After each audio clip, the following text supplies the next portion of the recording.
বাবা, ওই ওই চালতাটা। আহ, চালতা দিয়ে শোল মাছের ঝোল। এই শোল মাছ গো, শোল মাছ। এমন ঝোল অনেকদিন খাইনি। তবে আবার চালতা দিয়ে শোল মাছের ঝোল হোক। যাদের মন এত বড় তারা গরিব নয় রে। এতগুলো চালতা সব যে নষ্ট হয়ে গেছে গো। আহ, এর স্বাদ দারুণ। এ যেন মৃত্যুর ছোঁয়া।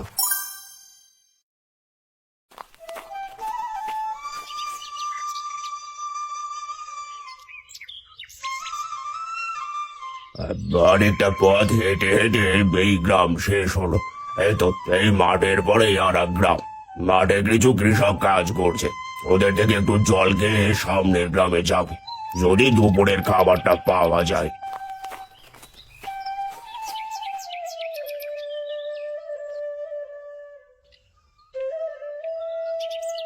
ওরে ভাই, ওই সাধুজিকে দেখেছো? নতুন মনে হচ্ছে, আগে দেখিনি। হ্যাঁ, আমিও চিনলাম না। হয়তো তীর্থের পথে বেরিয়েছেন। আমাদের গ্রামে অনেক সাধুমুনি যায় এই মৌসুমে। দীর্ঘ পথ হেঁটে আমার পিপাসা পেয়েছে। আরো অনেকটা পথ যেতে হবে। আমাকে একটু জল খেতে দেবে বাবা? আশীর্বাদ নেই গো বাবা, আসুন।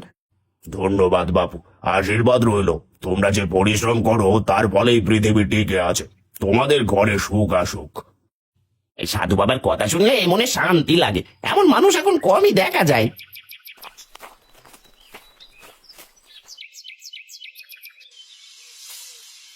বাবা, ওই ওই চালতাটা একদম পাকা, দেখো হলুদ হয়ে গেছে। আমি তো এখান থেকেই ওর ঘ্রাণ পাচ্ছি। ওইটা? আচ্ছা আচ্ছা, পারছি। তুই একটু সরে দাঁড়া দেখি মা, নইলে মাথায় পড়ে একটা কেলেঙ্কারি হবে। ঠিক আছে ঠিক আছে, সরে দাঁড়াচ্ছি। তুমি চালতাটা ভেলো রেখি আবার। আমি বলি, আজকে এই চালতা দিয়ে ঝাল চাটনি বানাবো, টক মিষ্টি করে। তিন্নির খুব পছন্দ। এই যে পাকা চালতাগুলো নিচে ফেললাম। হয়েছে গো, তুমি সাবধানে নিচে নামো তো এখন। তিন্নি, চালতাগুলো ঝুড়িতে নিয়ে আয়।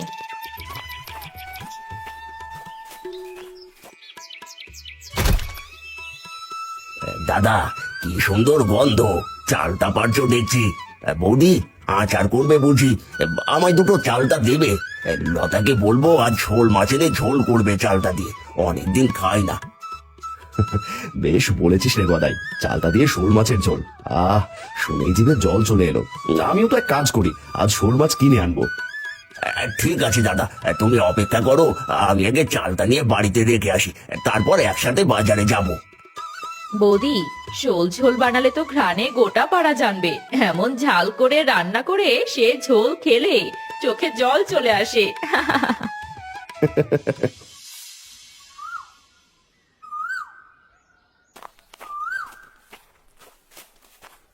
কি হলো, এমন হাঁপাচ্ছ কেন? আর তোমার হাতে ওগুলো কি? বউ, হারান দাদার কাছে দারুণ পাকা চালতা হয়েছে, তাই ভাবলাম চালতা দিয়ে শোল মাছের ঝোল হোক। সত্যি চালতা পেয়েছো? তাহলে আজকে আমি এমন ঝোল করব যে তুমি খেয়ে বলবে, আহা কি স্বাদ। হ্যাঁ, তাই তো চাই। আমি এখন বাজারে যাচ্ছি, দাদাকেও নিয়ে যাব। তুমি চালতাগুলো কেটে পরিষ্কার করে ধুয়ে রেখে দিও, যাতে রান্না করতে দেরি না হয়। ঠিক আছে, কিন্তু মাছটা টাটকা নিও যেন। মাছ টাটকা হলে রান্নার স্বাদ হয়, নয়তো রান্নার স্বাদই মাটি হয়ে যায়। চিন্তা করো না, আজকে টাটকা শোল মাছ ছাড়া ফিরবো না। বাজারের ব্যাগটা দাও তো দেখি। আহ, চালতা দিয়ে শোল মাছের ঝোল, মাছের গন্ধ, টকের স্বাদ, আজ দারুণ পেট পুজো হবে।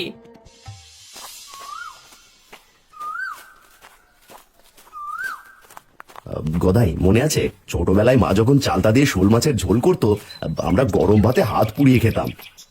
হ্যাঁ রে দাদা, তখন তো মাছের গন্ধে পুরো উঠোন ভরে যেত। আর যদি সেই স্বাদ ফিরে আসে, আমি এই ঝোলের ভাগ কাউকে দেব না। তুই কি এখনো ছোট আছিস ভাই? তুই জানিস না, ভাগ করে সবাই মিলে একসাথে খেলেই তো স্বাদ বাড়ে। ওসব তোমায় ভাবতে হবে না দাদা, আমি যেমন তেমনই ভালো। চলো দেখি মাছ কেমন উঠলো বাজারে। শোল মাছ গো, শোল মাছ। আর বিলে টাটকা শোল মাছ, কম দামে ছেড়ে দিচ্ছি, নিয়ে যান নিয়ে যান।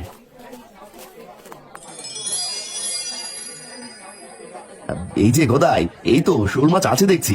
তা কত করে দিচ্ছ আজ শোল মাছ? এবার জালে অনেক মাছ উঠেছে গো আনন্দ দাদা, তাই আজ মাছের দাম সবার হাতে না গেলে। আর শোল মাছ মাত্র 150 টাকা। নেবে নেবে, দাও থলেতে উঠিয়ে দিই। ঠিক আছে ঠিক আছে, দাও দেখি আমার থলেতে 1 কেজি ওজনের একটা দাও। আমার থলেতেও 1 কেজি মাছ দাও দেখি, টাটকা মাছ দিও, নইলে মাছের স্বাদ পাওয়া যায় না। বেশি আমাকে বলে দিতে হবে না হারান দাদা, এই একই গ্রামে থাকি, তাছাড়া ঠকিয়ে ব্যবসা করি না। এই নাও তোমাদের মাছ 2 থলেতে দিয়ে দিয়েছি। আজকে 2 ভাইকে বাজারে একসাথে দেখে খুব ভালো লাগলো গো হারান দাদা। হয়েছে ভাই, মাছ খেয়ে দেখি কেমন লাগে। চল ভাই বাড়ি যাই, এখন প্রায় দুপুর হয়ে গেছে, আমরা বাড়ি ফিরলে তবে তো রান্না হবে। আহা, সূর্য মাথায়, একটু জল আর ভাত পেলে এই বৃদ্ধদের শক্তি আসতো।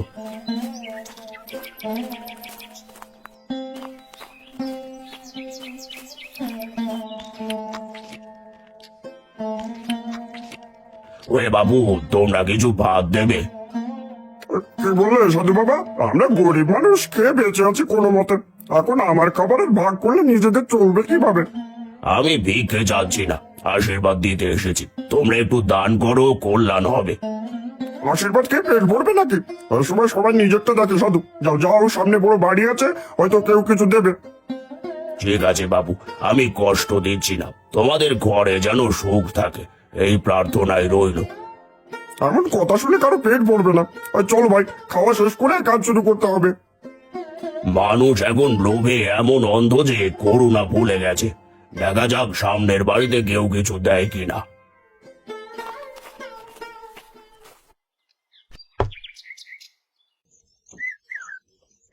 দেখো দেখি কি সুন্দর রং হয়েছে ঝোলে, চালটা দারুণ টক দিয়েছে, মুখে দিলেই জল আসছে। আহা, আজ তো পেট ভরে খাওয়া হবে, এমন ঝোল অনেকদিন খাইনি। হারান দাদার গাছে চালতা না পেলে এমন স্বাদ হতো না। মেয়েটার জন্য রেখে দিও, অনেকদিন চালতার শোল মাছের ঝোল খাইনি। তোমাকে বলতে হবে না, লাবণীর জন্য আলাদাভাবে বাটিতে রেখে দিয়েছি, এখন তুমি পেট ভরে খাও দেখি।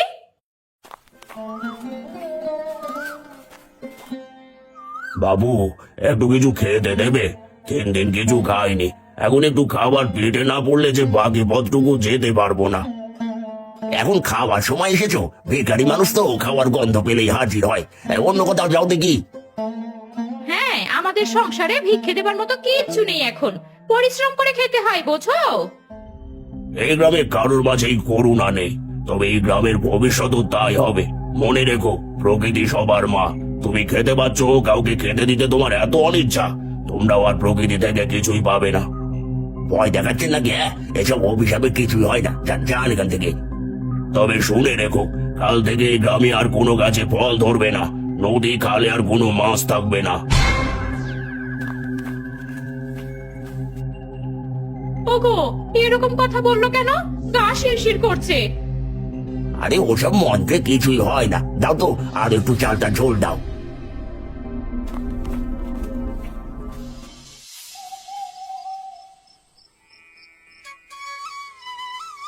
মা, আজ তোমার ঝোলেও টকটক গন্ধ। আমি 2টো চালতা খেয়েছি। আহ, এর স্বাদ দারুণ। আমাদের গাছের চালতা বলে কথা।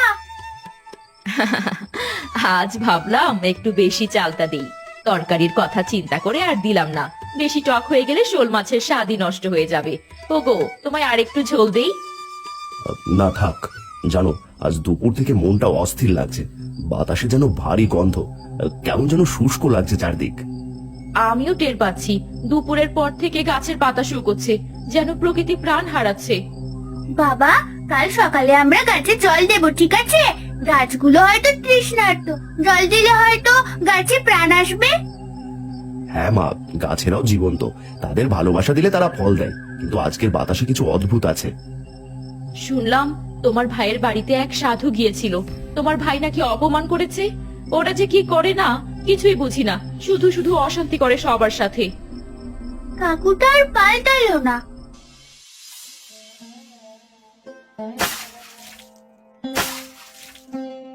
এই গাছটায় তো গতকাল ফুলে ভরেছিল, ওরে বাবা, সব ফুল পড়ে গেছে, চালতার গাছেও কোনো চালতা নেই, সব নষ্ট হয়ে পড়ে গেছে দেখছি।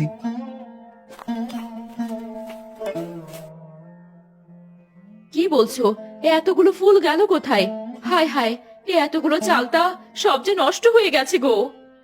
সব ফুল শুকিয়ে মাটিতে পড়েছে, একটাও টাটকা নেই, এমন তো কখনো হয়নি। তাহলে কি সত্যি সাধুর কথাটা সত্যি হলো? তোমার ভাই বউ কাল বলেছিল সাধু নাকি কি সব বলে অভিশাপ দিয়ে গেছে। যদি সত্যি অভিশাপ হয়ে থাকে তবে আমাদেরই দায়িত্ব সেটা মোচন করা। ওদের পাপের জন্য আজ পুরো গ্রাম ভুগছে। বাবা, গাছগুলোকে কি আর বাঁচানো যাবে না? আমার চালতা গাছের কি হবে এখন? বাঁচাতে চেষ্টা করবো মা, কিন্তু আমাদের আগে খুঁজে বের করতে হবে সেই সাধুটিকে। আমি গদাইয়ের বাড়িতে যাচ্ছি মালতী। হারান বিষণ্ণ মনে গদাইয়ের বাড়ির দিকে যাত্রা করে। রাস্তার আশেপাশে তাকায়, সব গাছগুলো যেন শুকনো হয়ে প্রাণহীন হয়ে পড়েছে।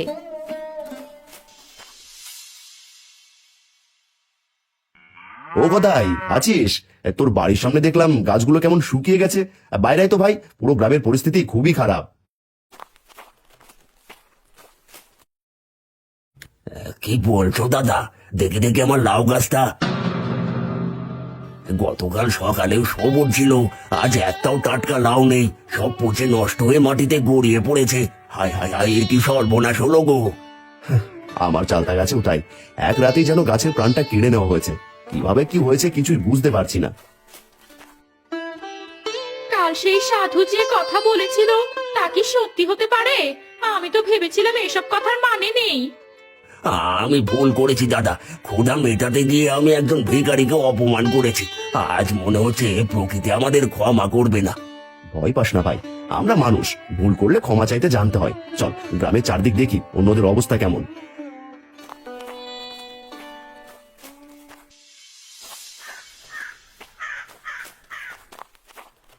দেখো দেখো, পাড়ার কলা গাছগুলোও শুকিয়ে যাচ্ছে, এমনকি আমড়া গাছেও আমড়া নেই। এ যেন মৃত্যুর ছোঁয়া। চালতা, লাউ, আমরা কিছুই বেঁচে নেই। এখন যদি কিছু না করি গ্রামটা মরুভূমি হয়ে যাবে।